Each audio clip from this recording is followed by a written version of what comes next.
गोपिका जीवनस्मरणं गोविंदा गोविंदा।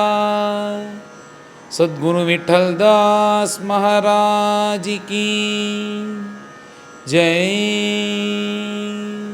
ధర్మాత్ముడైన ఆ అంగుడి యొక్క పుత్రుడైన వేణుడు అతని యొక్క చనిపోయిన శరీరం, ఆ శరీరం నుంచి నిషాదుడు అతను వచ్చిన తర్వాత అతనికి ఇలా అడవిలో పంపించిన తర్వాత ఆ శరీరాన్ని మళ్ళీ ఇలా మథనం చేసేదానికి ప్రారంభించారు. ఇప్పుడు ఈ సమయం ఎక్కడ చేసినారంటే కుడి తొడలో కాకుండా కుడి భుజాన్న చేసేదానికి ప్రారంభించారు. ఇలా మథనం చేస్తూ ఉండేటప్పుడు ఆశ్చర్యం ఏమిటంటే సాక్షాత్ భగవంతుని యొక్క అవతారం, భగవత్ స్వరూపంగా భగవద్ అంశంగా పృథు అనే ఒక అవతారం, భగవంతుని యొక్క అవతారం. ఇది 22 అవతారంలో ఒక అవతారం. ఆ పృథు సాక్షాత్ పృథు అవతారం. ఆశ్చర్యం ఏమిటంటే తనిగా పుట్టకుండా అర్చిస్ అనే ఒక దంపతులుగా ఇక్కడ అవతారం అంట. ఆ అర్చిస్ ఎవరో కాదు, సాక్షాత్ మహాలక్ష్మి, సాక్షాత్ మహావిష్ణువే మహాలక్ష్మినే ఈ ప్రపంచంలో జరిగిన అధర్మం అన్నీ సరిచెయ్యటానికి ఈ భగవద్ అవతారం చేశారంట. ఈ ఋషులు ఆ వేణుణ్ణి పట్టాభిషిక్తునిగా చేసిన కారణం ఏమిటంటే భగవద్ అవతారం కోసం. అప్పుడే అతను తప్పు చేస్తాడు, వాళ్ళ ఋషులు మళ్ళీ వాళ్ళని సంహరిస్తారు, దాన్ని సరిచేసేదానికి పృథు అవతారం వస్తుంది. అందుకోసమే ఈ వేణునికి ఇలా వచ్చి పట్టాభిషిక్తుడిగా కూర్చోబెట్టారంట. ఇప్పుడు భగవంతుడే అవతారం చేశారు అని ఋషులందరూ తెలుసుకున్నారు. ఇలా భగవద్ అవతారం అనేది అన్ని చోట్ల అందరికీ భగవంతుడు చెప్పి పుట్టడు. ఇలా వరాహ అవతారం, పృథు అంతా ఎవరి దగ్గర చెప్పకుండా పుట్టారంట భగవంతుడు. కానీ ఇది భగవద్ అవతారం అని తెలుసుకున్న ఋషులు అక్కడ భగవంతుని స్తోత్రం చేసేదానికి సిద్ధంగా ఉండేటప్పుడు దేవతలు, బ్రహ్మదేవులు వీళ్ళందరూ తెలుసుకున్నారంట సాక్షాత్ భగవంతుడు పుట్టాడు అని. అలాగ అందరూ అక్కడ భగవద్ అవతారం తెలుసుకొని వాళ్ళ సంతోషంతో ఇలా వాద్యములన్నీ వాయించుకుంటూ అక్కడ సంతోషంగా మళ్ళీ ఇక్కడ భగవంతుని చూసేదానికి వచ్చారు. ఇక్కడ వచ్చి చూస్తే ఆ బిడ్డ ఆశ్చర్యం ఏమిటంటే ఇలా ప్రసన్న ముఖంతో చేతిలో తన యొక్క కుడి చేతిలో గద చిహ్నం అనేది తెలుస్తోందంట, తను భగవంతుడే అని చూపించేదానికి. అంతేకాకుండా ఆ పాదారవ్యంలో తామర పువ్వు యొక్క రేఖ, చక్ర రేఖ ఇవన్నీ చూసిన వెంటనే ఇది వచ్చి తప్పకుండా భగవంతుని అవతారమే అంటూ బ్రహ్మదేవులు అందరి దగ్గర, ఎందుకంటే చెప్పకుండా పుట్టినందువల్ల ఇది భగవద్ అవతారమే. ఆ వేణుడు చేసిన అన్ని అధర్మములను సరిచేసేదానికి సాక్షాత్ మహావిష్ణువే మనకు అనుగ్రహం చేసేదానికి ఇలా మహావిష్ణువు మహాలక్ష్మినే దంపతులుగా పృథు అర్చిస్లాగా అవతారం చేశారు అని ఇలా చెప్పిన వెంటనే అందరికీ చాలా సంతోషం. ఇలా అందరూ సంతోషంగా ఉండి పైన మంచిది జరుగుతుంది అని ఆలోచించుకుంటూ ఉండేటప్పుడు ఏమి ఆశ్చర్యం అంటే తర్వాత ఈ పృథు మహారాజా ఇలా పుట్టి తాను ఇలా పెరుగుతూ వచ్చి యవ్వనం అయిన తర్వాత పట్టాభిషిక్తుడుగా అయ్యాడంటే అంతవరకు ఎన్ని అరిష్టములు జరుగుతుంది. అందుకోసం భగవంతుడు ఏం చేశారంటే ఆ క్షణంలోనే తాను యొక్క యవ్వనంగా మారి ఏ ఒక్కడికి రాజ్య పరిపాలన చేసేదానికి అర్హత ఉంటుందో ఆ వయస్సుకి సిద్ధంగా వచ్చేస్తారంట ప్రభువులు. అలాగనే మహాలక్ష్మి కూడా సిద్ధంగా వచ్చింది. ఇలా ఇద్దరిని చూస్తే ఇప్పుడే పట్టాభిషేకం చేయవచ్చు. వాళ్ళు ఇలా పట్టాభిషేకం చేసుకున్నారంటే పైన ఈ భూమిలో జరిగిన అరిష్టములు అధర్మముల్ని వెంటనే సరిచేస్తారు అని అందరూ సంతోషపడుతూ ఇలా ఉండేటప్పుడు పైన ఈ పట్టాభిషేకం చేయాలి అంటూ ఇలా పట్టాభిషేకంకు ఉండే విషయాల్ని ప్రారంభించారు బ్రహ్మదేవులు. ఇలా ప్రారంభించిన వెంటనే సాధారణ పట్టాభిషేకం అనేది జరుగుతుంది. అది ఎలా జరుగుతుందంటే ఈ భూమిలో ఉండే అక్కడక్కడ ఉండే సముద్ర జలము, నదుల్లో ఉండే జలం అందరూ వెళ్ళి తీసుకొస్తారు. వాటన్నిటిని పెట్టి దాంట్లో మంత్రములంతా చెప్పి సాన్నిధ్యం పెట్టి దాని తర్వాత దాన్ని అభిషేకం చేసి ఇలా పట్టాభిషేకం అనేది జరుగుతుంది. ఇక్కడ ఏమి ఆశ్చర్యం అంటే ఈ భూమిలో ఏ సముద్రంలో ఏ నీరు ఉందో ఆ సముద్రం తాను స్వయంగా ఆ నీటిని తీసుకొస్తుందంట ఈ పట్టాభిషేకం కోసం. ఏ నదుల్లో పుణ్య నదుల్లో నీరు ఉందో ఆ పుణ్య నది గంగా, యమున, సరస్వతి, గోదావరి, కావేరి ఈ నదీ దేవతనే ఆ నీరు తీసుకొస్తుందంట ఆ పృథువు యొక్క పట్టాభిషేకం కోసం. ఎవరో వెళ్ళి తీసుకురావటం లేదు, స్వయాన ఆ నదులు సముద్రంలో తీసుకొస్తున్నాయి. పట్టాభిషేకం కోసి నాగదేవతలు, నాగులంతా ఏమైందంటే వాళ్ళు వాళ్ళ దగ్గర ఉండే గొప్ప నాగరత్నాన్ని తీసుకొస్తున్నారంట. అంతేకాకుండా ఈ పట్టాభిషేకంకి గోక్షీరం అనేది అవశ్యం. ఆ గోక్షీరం అనేది సాక్షాత్ గోమాత తన యొక్క క్షీరాన్ని తీసుకొని ఒక కుండలో తీసుకొని వస్తుందంట ఆ పట్టాభిషేకానికి. అంతేకాకుండా అక్కడ ఉండే మృగాలు అన్నీ దివ్యంగా ఒక మాలలాగా ఒక పువ్వుతో తయారు చేసి ఇలా సమర్పించేదానికి వస్తుంది. ఇలా ఇవన్నీ వచ్చేది ఆశ్చర్యం కాదు. ఇలా సాక్షాత్ మహావిష్ణువు కదా, ఈయన ఇలా పట్టాభిషిక్తుడుగా కూర్చున్నాడంటే దేవతలు కూడా వాళ్ళు పోటీతో ఒక్కొక్క సామగ్రిగా తీసుకొస్తున్నారంట. మొదటిది ఎవరంటే కుబేరుడు. కుబేరుడికి డబ్బులకి అతనికి ఏం తక్కువ. అందువల్ల మొదట ఏం చేస్తున్నారంటే ఒక సింహాసనం, దివ్యమైన సింహాసనాన్ని తీసుకొస్తున్నాడంట. అదేమిటంటే ఆ సింహాసనం అనేది ఏదో ఇలా చెక్కుతో సాధారణమైన ద్రవ్యములతో చేసింది కాదంట. ఆ సింహాసనమే స్వర్ణమయమైన సింహాసనం. దాంట్లో వరకత వజ్ర వైదూర్యంగా అంతా పెట్టి, ఎందుకంటే డబ్బులకి అతనికి ఏమి తక్కువ, డబ్బుల కోసం దిగులు లేదు కాబట్టి ఇలాంటి దివ్యమైన స్వర్ణమయమైన సింహాసనాన్ని తీసుకొచ్చి దాన్ని అక్కడ వేసి మీరు దీంట్లో కూర్చొని పట్టాభిషేకం చేసుకోవాలి అంటూ దీన్ని ప్రెసెంట్గా ఇచ్చారంట కుబేరుడు. తర్వాత ఇలా సింహాసనం వచ్చిన తర్వాత పైన ఛత్రం అనేది కావాలి కదా. ఒక రాజకీయ గొడుగు అనేది అవశ్యం. గొడుగు మనం ఎందుకు పెట్టుకుంటాం? మనకు పైన నుంచి పడే వాన, వచ్చే ఎండ, ఇవన్నీ మనకు శరీరంలో ఇలా కష్టం కాకుండా అది మనకు హితంగా ఉండాలి అని కదా గొడుగు పెట్టుకుంటాం. ఇదేమంటే ఈ గొడుగుని ఎవరు వచ్చి ఇచ్చినారంటే దాన్ని ఇచ్చింది వరుణదేవుడు అంట. ఇచ్చేటప్పుడు ఎప్పుడు సుఖంగా మనకు శరీరంలో ఎంత చల్లటి వాతావరణం కావాలో అలాగా అంత చల్లతనాన్ని ఆ గొడుగు అనేది ఇస్తుందంట. అలాంటి దివ్యమైన ఛత్రముని వరుణ భగవంతుడు వచ్చిచ్చాడు. తర్వాత వాయుదేవుడు ఆయన ఏం చేస్తానంటే ఆయన యొక్క పని ఏమిటి? అక్కడక్కడ గాలి ఇలా వెళ్తూ రావాలి కదా, గాలి సంచారం కదా ఆయన యొక్క పని. దాని యొక్క విధంగా ఆయన ఏం చేసినారంటే దివ్యమైన చామరాన్ని తీసుకొచ్చినారంట. ఆ చామరాన్ని తీసుకొచ్చి ఇది ఎవరైనా చామరం వేసినారంటే సాధారణం కంటే ఎక్కువ గాలి వస్తుంది, హితంగా ఉంటుంది. అలాంటి దివ్యమైన చామరం తీసుకొచ్చి ఇచ్చినారంట. ఎందుకంటే వాళ్ళు ఏది వాళ్ళకి వచ్చి హితంగా ఉంటుందో, అనుకూలంగా ఉంటుందో, వాళ్ళు దేనికోసం ఉన్నారో ఆ సామగ్రులు తెచ్చి ఇస్తున్నారంట ఆ దేవతలు. ఆ దేవతా స్వరూపమైన ధర్మదేవత ఇన్ని రోజులు అధర్మంతో కష్టపడుతుంది కదా. పైన పృథు మహారాజా పుట్టారు, మనకి ధర్మం అనేది ఇప్పుడు వచ్చి స్థాపించిపోతారు అని సంతోషంతో దివ్యమైన ఒక మాల తీసుకొచ్చి హారాన్ని ప్రజెంటేషన్గా ఇచ్చిందంట ధర్మదేవత. తర్వాత ఈ పట్టాభిషేకానికి ముఖ్యం ఏమిటంటే కిరీటంతో జ్వలించాలి కదా. అందుకోసం దివ్యమైన ఒక కిరీటం స్వర్ణమయంతో అలా బాగా చెక్కి, అలాంటి ఒక కిరీటం ఈ ప్రపంచంలోనే ఉండదు. అలాంటి దివ్యమైన కిరీటాన్ని ఇంద్రుడు తెచ్చి ఆ పృథు మహారాజుకి ఇచ్చారంట. తరువాత యమధర్మరాజు ఆయన ఏం చేశానంటే ఒక రాజుడికి చేతిలో రాజదండం అనేది చాలా ముఖ్యం కదా. ఆ రాజదండాన్ని తీసుకొచ్చి ఆయన ప్రజెంటేషన్గా ఇచ్చారంట.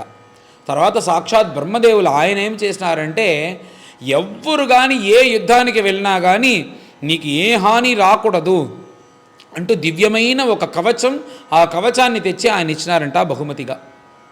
తర్వాత సరస్వతి మాత వచ్చి దివ్యమైన ఒక మంత్రం జపం చేసే మాలను చేసి వెళ్ళిందంట బహుమతిగా. వీటన్నిటిని చూసి సాక్షాత్ మహావిష్ణువే వచ్చారంట. ఆయన ఒక బహుమతి ఇవ్వాలని వచ్చారంట. ఆయన ఏ బహుమతి ఇచ్చారంటే తన యొక్క సుదర్శనాస్త్రాన్నే బహుమతిగా ఇచ్చేసి వెళ్ళారంట. వీటన్నిటిని చూసి మహాలక్ష్మి కూడా వచ్చిందంట. మహాలక్ష్మి వచ్చి ఏ బహుమతి ఇచ్చిందంటే ఆయన ఎక్కడెక్కడైతే రాజ్య పరిపాలన చేస్తాడో అక్కడ ఏ దుర్భిక్షము లేకుండా, ఏ దుర్భిక్షము రాకుండా సర్వమంగళంతో ఆయన ఎక్కడెక్కడ రాజ్య పరిపాలన చేస్తారో అలాగా మహాలక్ష్మి ఎప్పుడు ఉండేలాగా నేను చూసుకుంటాను అని ఇలా ఒక అనుగ్రహం చేసేసి వెళ్ళిందంట మహాలక్ష్మి. తర్వాత సాక్షాత్ పరమేశ్వరులు ఒక దివ్యమైన ఖడ్గం, ఆ ఖడ్గాన్ని తీసుకొని ఇలా యుద్ధం చేసినారంటే ప్రపంచంలో ఉండే వాళ్ళందరూ నశించిపోతారు, అధర్మిష్ఠులందరూ నశించిపోతారు అనే దివ్యమైన ఒక ఖడ్గాన్ని బహుమతిగా పరమేశ్వరులు ఇచ్చారు. సాక్షాత్ పార్వతీదేవి జగన్మాత కంచుకం తెచ్చి ఇచ్చిందంట. ఆ కంచుకం ఎలా ఉందంటే 100 చంద్రుడు వస్తే ఎంత ప్రకాశం ఉంటుందో ఆ కంచుకాన్ని పెట్టుకొని ఆ శత్రువులని జయించేలాగా ఇలా పార్వతీమాత కంచుకాన్ని బహుమతిగా ఇచ్చింది. తర్వాత చంద్రుడు దివ్యమైన అశ్వాన్ని బహుమతిగా ఇచ్చారంట. తర్వాత త్వష్ట అనే బ్రాహ్మణుడు దివ్యమైన రథాన్ని ఇచ్చి దీంట్లో మీరు సంచారం చేయండి, మీకు అపజయమే ఉండదు, ఎక్కడికి వెళ్ళినా మీకు జయమే అంటూ త్వష్ట దాని బహుమతిగా ఇచ్చేసి వెళ్ళారు. కొంతమంది సిద్ధులు అష్టమహాసిద్ధిని ప్రసాదించి నువ్వు ఎక్కడికైనా ఇది ఉపయోగపడుతుంది అని దాన్ని అనుగ్రహించారు. ఋషులందరూ వచ్చి ఆయుష్ నీకు పెరగాలని ఆశీర్వాదం చేశారంట. ఈ ఋషులే కదా హుంకారం చేసి సంహరించారు, పైన నువ్వు ఆయుష్తో ఉండి ధర్మాన్ని స్థాపించాలి అంటూ ఋషులు ఇలా అనుగ్రహం చేశారు. తర్వాత అగ్ని భగవంతుడు దివ్యమైన ఒక ధనుస్సు, ఆ ధనుస్సుని తీసుకొని నువ్వు ఎవరిని కానీ నువ్వు జగడానికి వెళ్ళినావంటే ఎవరిని జయించలేదు అంటూ దివ్యమైన ఒక ధనుస్సు. ఆ ధనుస్సులో బాణాలు కావాలి కదా, ఆ బాణాలు సాక్షాత్తు సూర్యభగవంతుడే వచ్చి ఇచ్చినారంట. ఇలా అన్నీ ఇచ్చిన తర్వాత ఆ సముద్రములు, నదులు, కొండలు ఇవన్నీ ఏం చేసిందంటే తనకు తాను ఒక బహుమతి ఇవ్వాలని అనుకునిందంట. ఇప్పుడు మనము ఈ భూలో ఉండేటప్పుడు దివ్యమైన రథం ఉంది. ఆ రథం వచ్చి మంచి చోటు, మంచి అనుకూలమైన భూమి, అనుకూలమైన రోడ్డు ఉంటే కదా దాంట్లో సంచారం చేయగలము. లౌకికంగా మీకు చెప్పాలంటే మనం ఎంత కోట్లు పెట్టైనా ఆ కారు కొనుక్కోవచ్చు. కానీ రోడ్డు బాగలేకపోతే నువ్వు ఏ కారులో పోయినా కానీ ఒకటే. రోడ్డు బాగుంటేనే కదా నువ్వు వచ్చి బాగా దాంట్లో ప్రయాణం చేయగలుగుతావు. అలాగా ఎంత దివ్యమైన రథం, ఎంత దివ్యమైన అశ్వం ఉన్నా కానీ ఇతను ఇలా రథంలో ప్రయాణం చేసేటప్పుడు అతనికి ఏ అడ్డు రాకూడదు, ఏ హాని కలగకుండా అతని యొక్క రథ వీధిని మనం చేసి పెడతాము అంటూ ఇలా అతను ప్రయాణం చేసేదానికి రోడ్డు వేసిచ్చిందంట. ఈ సముద్రములు, నదులు ఇవన్నీ కలిసి ఇలా అందరూ ఇలా బహుమతి ఇచ్చిన తర్వాత అక్కడ ఆ రాజు దగ్గర ఉండే కొంతమందిలో సేవకులు ఉంటారు కదా, ఇలా జయా విజయభవ, జయా విజయభవ అంటూ స్తోత్రం చేసేవారు, స్తుతి చేసేవారు. వాళ్ళందరూ రాజాది రాజ, రాజమార్తాండ, రాజగంభీర అంటూ ఇతను పృథువుని ఇలా స్తోత్రం చేస్తూ ఉండేటప్పుడు అప్పుడు పృథువు నిలిపేయండి అన్నారంట. ఇలా మీరు స్తోత్రం చేసి చేసే ఒక రాజు వచ్చి ఇలా పాడైపోతున్నాడు. ఎందుకంటే స్తోత్రం చేయాలి, ఏదైనా ఒకటి సాధిస్తేనే చేయాలి. ప్రతిరోజు స్తోత్రం చేయాల్సిన అవసరం లేదు. ఇలా స్తోత్రం చేస్తే అతను చెడిపోతాడు. ఇలా స్తోత్రం అనేది ఏమిటంటే మనకు ఒక అడిక్షన్ లాగా అయిపోతుందంట. ప్రతిరోజు ఎవరైనా స్తోత్రం చేయకపోతే కోపం వస్తుంది. అందుకోసం ఈ స్తోత్రం కూడా చాలా చెడ్డది. ఆ స్తోత్రం కానీ మనము ఆ స్తోత్రం కానీ లేకపోతే అంత కష్టపడతాము, అలాగ మనల్ని వెళ్ళి వదిలేస్తుంది. అందుకోసం ఇలా స్తుతి చేసే వాళ్ళని చూసి మీరు స్తోత్రం చేయకూడదు అంటూ ధర్మాత్ముడైన పృథువులు ఇలా చెప్పారంట. ఏదైనా సాధిస్తూ వస్తేనే మీరు చేయాలి. ఎందుకంటే ఈ స్తోత్రాన్ని మాత్రం ఎవరు త్యాగం చేయలేదు. ప్రపంచంలో దేనైనా త్యాగం చేస్తాం, ఈ స్తోత్రం కోసం మనం డబ్బులను కూడా త్యాగం చేస్తాం. కానీ స్తోత్రం అనేది ఒక మత్తులాగా మనకు అలా ఉంటుంది. ఆ ధర్మాత్ముడైన పృథువులు మీరు స్తోత్రం చేసేది తప్పు, ఇలా ప్రతిరోజు స్తోత్రం చేయాల్సిన అక్కర్లేదు అంటూ ఆ స్తుతి చేసే వాళ్ళని చూసి ఇలా ధర్మం చెప్పేలాగా ఈ అధ్యాయం అనేది పూర్తవుతుంది. పైన అందరం కలిసి పారాయణం చేస్తాం. అథ పంచదశోऽధ్యాయః మైత్రేయ ఉవాచ అథ తస్య పునర్విప్రైః అపుత్రస్య మహీపతేః బాహుభ్యాం మత్స్యమానాభ్యాం మిథునం సమపద్యత తద్దృష్ట్వా మిథునం జాతం ఋషయో బ్రహ్మవాదినః ఊచుః పరమసంతుష్టాః విదిత్వా భగవత్కలాం.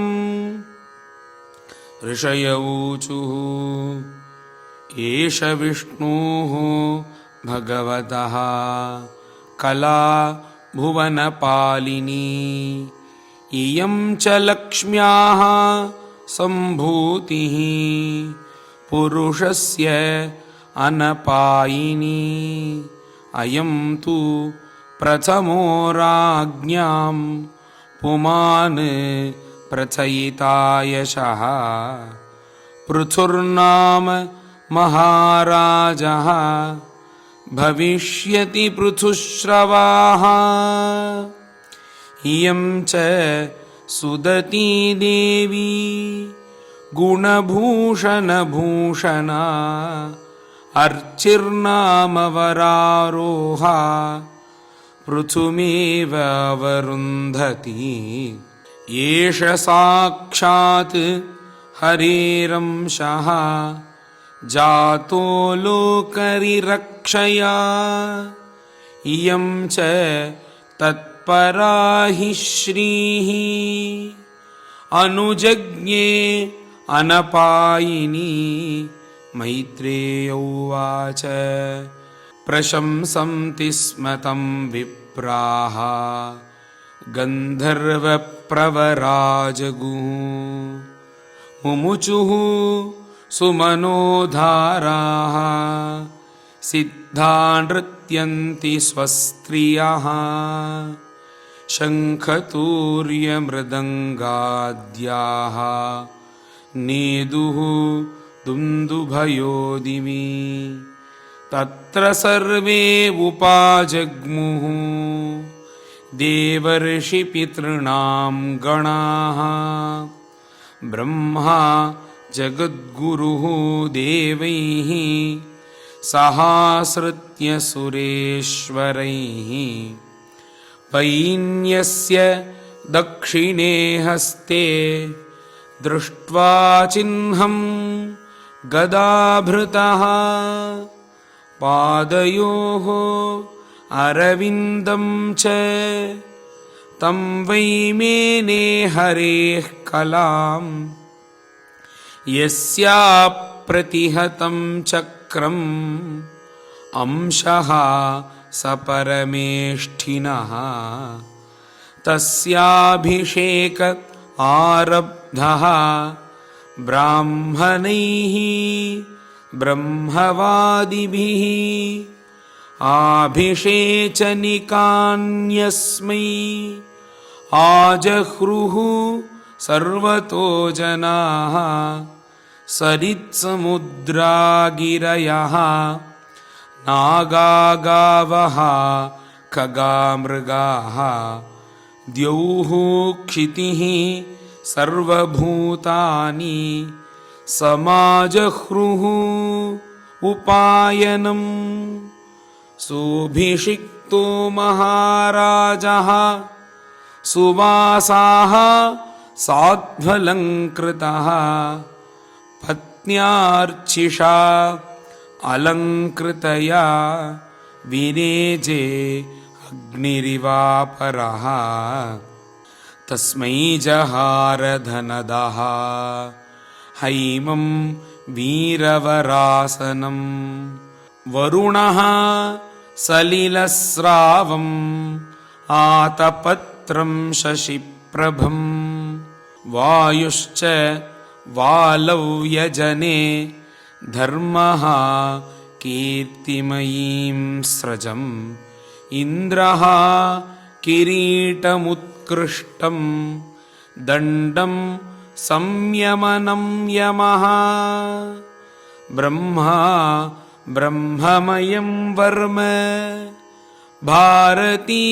भारतीहारमुत्तमं हरिः सुदर्शनं चक्रं तत्पत्नी अव्याहतां श्रियम् दशचन्द्रमसिं रुद्रः शतचन्द्रं तथाम्बिका सोमो अमृतमयान् अश्वान् त्वष्टारूपाश्रयं रथम् अग्निराजगवं चापि सूर्यो रश्मिमयानिषून् भूः पादुके योगमय्यौ द्यौः पुष्पावलिमन्वहम् नाट्यं सुगीतं वादित्रम् अन्तर्धानं च खेचराः ऋषयश्च आशिषः सत्याः समुद्रः शङ्खमात्मजम् सिन्धवः पर्वतानद्यः रथवीथीः महात्मनः सूतोऽथ मागधो वन्दी तं स्तोतुम् उपतस्थिरे स्तावकांस्तान् अभिप्रेत्य पृथुर्वैन्यः प्रतापवान् मेघनिर्ह्रादया वाचा प्रहसन् इदमब्रवीत् पृथुरुवाच भूस्सूतहेमागध सौम्यवन्दिन् लोकेऽधुना स्पष्टगुणस्य मे स्यात् किमाश्रयो मे स्तव एष योज्यताम् मामय्यभूवन् वितथा गिरो वः तस्मात् परोक्षेऽस्मत् उपश्रुतान्यलं करिष्यथ स्तोत्रमपीच्यवाचः सत्युत्तमश्लोक गुणानुवादे जुगुप्सितं न स्तवयन्ति सभ्याः महद्गुणान् आत्मनि कर्तुमीशः कस्तावकैः स्थावयते सतोऽपि ते स्याः भविष्यन् इति विप्रलब्धाः जनावहासं कुमतिर्न वेद प्रभवो ह्यात्मनस्तोत्रं जुगुप्सन्ति अपि विश्रुताः ह्रीमन्तः परमोदाराः पौरुषं वा विगर्हितं वयं तु अविदिता लोके सूताद्यापि वरीमभिः कर्मभिः कथम् आत्मानं गापयिष्याम बालवत्। श्रीहरये नमः। इति श्रीमद्भागवते महापुराणे चतुर्थस्कन्धे पृथुचरिते पञ्चदशोऽध्यायः।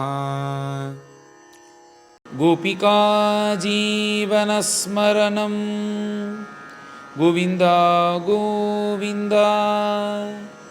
सद्गुरु विठ्ठलदास महाराज की जय।